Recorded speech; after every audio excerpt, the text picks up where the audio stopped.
اپنے آس پاس نظر دوڑائیں اور کمرے میں کوئی لکڑی کی چیز ہے تو اسے چھو کر دیکھیں، اور اب کوئی دھاتی یا میٹل کی چیز ہے تو اسے چھو کر دیکھیں۔ میٹل آپ کو ٹھنڈی محسوس ہوگی لکڑی کے مقابلے میں۔ ایسا کیوں؟ حالانکہ کمرے کا درجہ حرارت تو ایک ہی ہے دونوں اشیاء کے لیے۔ اس کا ایک سادہ جواب تو یہ ہے کہ لکڑی ایک انسولیٹر مٹیریل ہے اور توانائی اور برقی چارج کو منتقل کرنے کی صلاحیت نہ ہونے کے برابر ہے اس میں، جبکہ میٹلز یا دھاتیں بہت اچھے کنڈکٹرز ہوتے ہیں جن میں توانائی اور برقی چارج کو منتقل کرنے کی بہت اچھی صلاحیت ہوتی ہے۔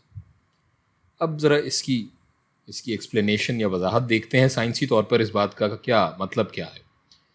پچھلی ویڈیوز میں ہم نے دیکھا تھا کہ درجہ حرارت دراصل ایک سسٹم کے تمام مالیکیولز کی اوسط حرکی توانائی یا ایوریج کائنیٹک انرجی کا نام ہے، اور یہ اوپر سے نیچے کی جانب یعنی زیادہ درجہ حرارت سے کم درجہ حرارت کی طرف منتقل ہوتا ہے۔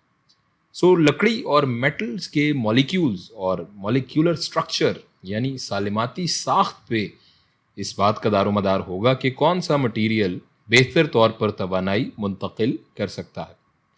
لکڑی کے مالیکیولر سٹرکچر کی اگر ہم بات کریں، اسے دیکھیں تو اس میں مالیکیولز بہت زیادہ ٹائٹلی پیکڈ نہیں ہوتے بلکہ کافی دور دور ہوتے ہیں، اور اس کی مالیکیولر ڈینسٹی یا سالماتی کثافت اس مٹیریل کی بہت کم ہوتی ہے۔ اس میں بیچ میں بہت زیادہ ایئر پاکٹس بھی ہوں گے اور مالیکیولز آپس میں بہت دور دور ہوں گے، اس میں کافی فاصلہ ہوگا، جس کے نتیجے میں توانائی بہت کم تعداد میں اور بہت کم رفتار سے منتقل ہوتی ہے۔ جبکہ میٹلز میں مالیکیولز بہت زیادہ ٹائٹلی پیکڈ ہوتے ہیں اور اس کی مالیکیولر ڈینسٹی بہت زیادہ ہوتی ہے، مالیکیولز تقریباً ایک دوسرے میں گھسے ہوئے ہوتے ہیں۔ توانائی ایک مالیکیول سے دوسرے میں بہت تیزی سے منتقل ہوتی ہے اور یوں پورے سسٹم میں بہت آسانی سے پھیلتی جاتی ہے، جس کی وجہ سے یہ بہت اچھے کنڈکٹرز ہوتے ہیں۔